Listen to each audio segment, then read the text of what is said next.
Hello, V-Spot. I am Vincent Von Lickenstein. It takes a lot more than the 1st of November to get rid of this ancient vampire prince and local hero. Yeah, I saved about 420 miners from a collapse back in 1869. It's important to know your history. You should look that up. My favorite thing to drink is blood. My favorite thing to eat is pussy. And my favorite number is yours, actually. So maybe I could get that later. But I'm not here for any of those reasons. Today I'm here on a diplomatic mission. See, there's been a lot of bad blood between the undead and the going to be dead over the years, or what's your preferred term again? The living? So I thought we should start with some cultural exchange to show that we're not so different after all. I'm an undead poet, but I used to know a living poet. We were Eskimo brothers in the 1590s. So I'm going to read some of his work and let's see if you recognize it. Alas, poor Yorick, I blew him, Horatio. A fellow of infinite breast, of most excellent fanny, he hath borne me bareback 1,000 times, and now how abhorred in my imagination it is. My gorge rises at it.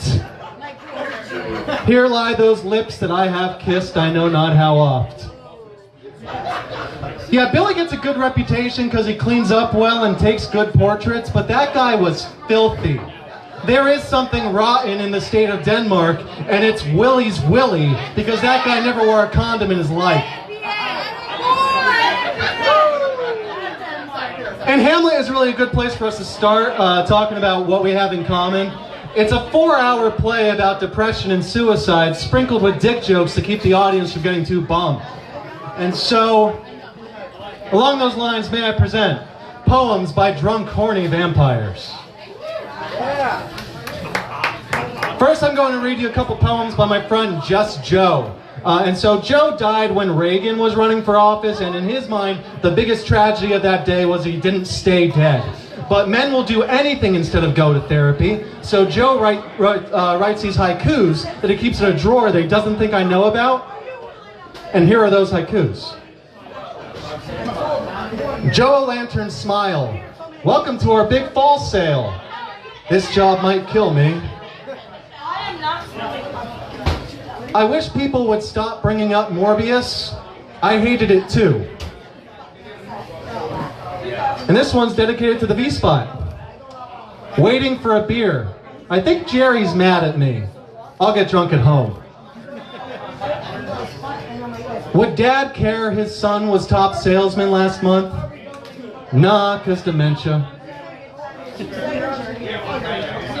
8 decades so far, technology advancing. Tetris still the best.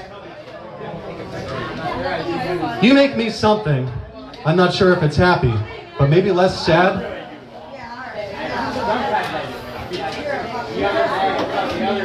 And next we have some poems by my friend Valerie, but don't tell her I called her my friend, please. If she hears something like that, she's liable to shove a stake through my heart and pour holy water over my ashes. You probably saw her around town. She looks like she's about 25, but she died about 200 years ago. And so she hustles pool for a living. She's really good at it because she's been playing it since it was invented. Besides that, she's mostly harmless. We don't think she's killed anybody since the 60s, and we're pretty sure there was some bad acid involved that day. So here's some of Val's poetry. I don't write poems. I'm not some depressed loser. There's a prize, you say. And now we're going to go a little bit off a haiku and jump back and forth. I don't want to be doing this. I'd rather be drunk. Thinking about unaliving that judge, or at least the probation officer. I've killed plenty of fascists before. For legal reasons, this is a joke. Cops warn they found drugs in kids' Halloween candy. Do you think they'd share? Joe follows structure. I choose my own syllables. Your God is dead. Kids scare strangers so they'll give them candy. That's called Halloween. I scare strangers so they'll give me their wallet. That's called mugging. Just doesn't seem fair. Did you really just say I'm not like other girls? Yeah. I'll fucking kill you. That's all for Val.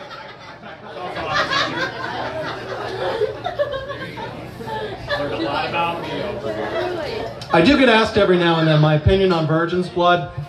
No. This is hose blood.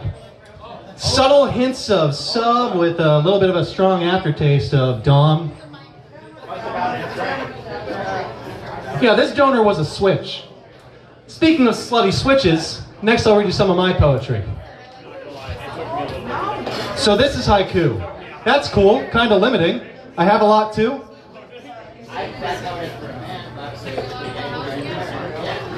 Crucify me on your headboard. Nail down these hands and feet. Feast upon each other in a holy communion. There's no food in the pantry, darling, but in the bedroom we can always find something to eat. Hey, Hexy lady, how about we make like cats and get familiar? We wear masks year-round. October means there's candy. Other months, step up. In the 20s, I met a fine flapper, and all of her lovers were dapper. She used me for fun, then discarded me when done, but I'll cherish the times that I had her. And this one I wrote for Rich. Everybody give a quick round of applause for Rich. Throw some dollars in the jar, come on. Or throw some candy, you got something last night. You are my sunshine. Wait, no. I meant to say blood. Poems, hard when dead. And if you liked our poetry, I've got good news. There's 2 events you should pay attention to coming up in Scranton. First off, this Saturday at the Diva Theater. Some people know it as the Old Brick. It is at 8 p.m. It's an event called Page to Stage. They bring a bunch of local writers in. There's this one guy, Ryan J., and he's going to be there and he's going to talk about modern monsters and slutty poetry, and there's going to be other people reading stuff too. And then next Thursday, that's the 10th, not this Thursday, the next one, at the Bog. That one's at 6:30. Poets Live is going to be launching their anthology. That's a whole bunch of poets, including several who are regulars here. Make sure to check that out. And if you want to follow Ryan J, that's facebook.com/RyanJ, J-A-Y. Sighing is such sweet sorrow. That's the end of our cultural exchange, everyone. If anyone's interested in any other exchanges, I'll be here all night, patiently awaiting your invitation to come inside. Stay drunk and horny, Scranton.